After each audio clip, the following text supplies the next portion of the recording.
So we get a lot of questions here about how we keep our water from freezing.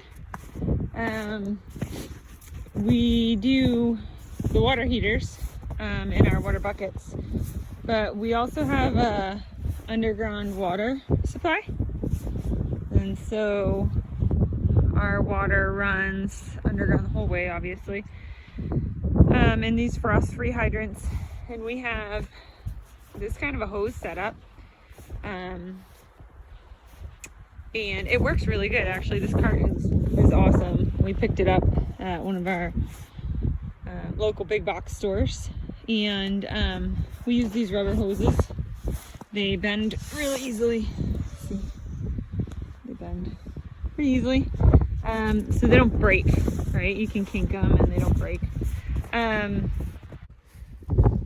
One of the other things we do is we do spray foam around our tanks, and we actually had pulled all of our heaters out for the season, but we just got a freak nor'easter, and so we didn't plug them back in last night because we lost power here.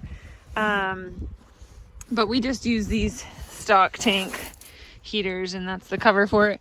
And they're just like these red heaters that are in the bottom,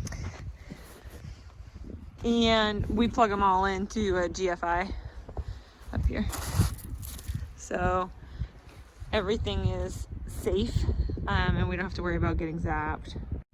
So we insulate our buckets, we put heaters in our buckets, and we bail our buckets out a lot. We let them drink them down, and then if there's slush in it like this, we'll bail them out.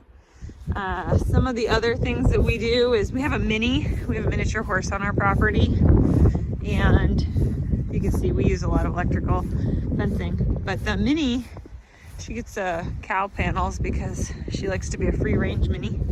But what we built for her was actually a muck bucket, and she has a heater in hers too. But like I said, we lost power, so we didn't turn them on. But she has this heater, and she also has this muck bucket box. So this is all insulated. It has a handle on two sides, and we painted it just because she uses it year round.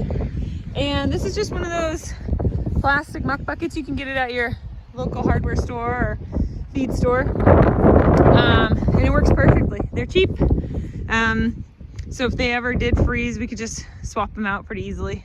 And the wooden box, it holds up awesome. So we use styrofoam insulation in the boxes. So it's just 1-inch styrofoam, and we put it in the crevices.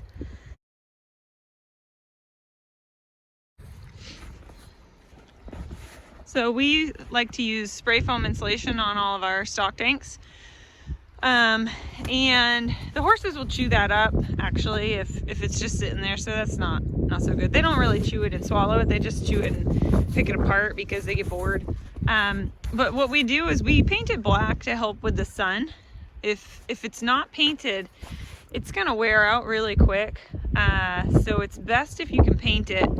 We painted ours black because we have a lot more colder months than we do warmer months. But even in the summer, it doesn't get too warm. So this is what we do with our bigger tanks.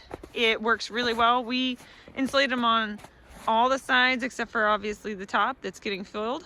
And if we're gonna have a really cold winter, we'll put a piece of plywood on in the middle of this with a piece of 1-inch styrofoam insulation underneath of it, so the horses can't get it out, but it'll help keep the heat in there, because we put heaters in all these tanks too.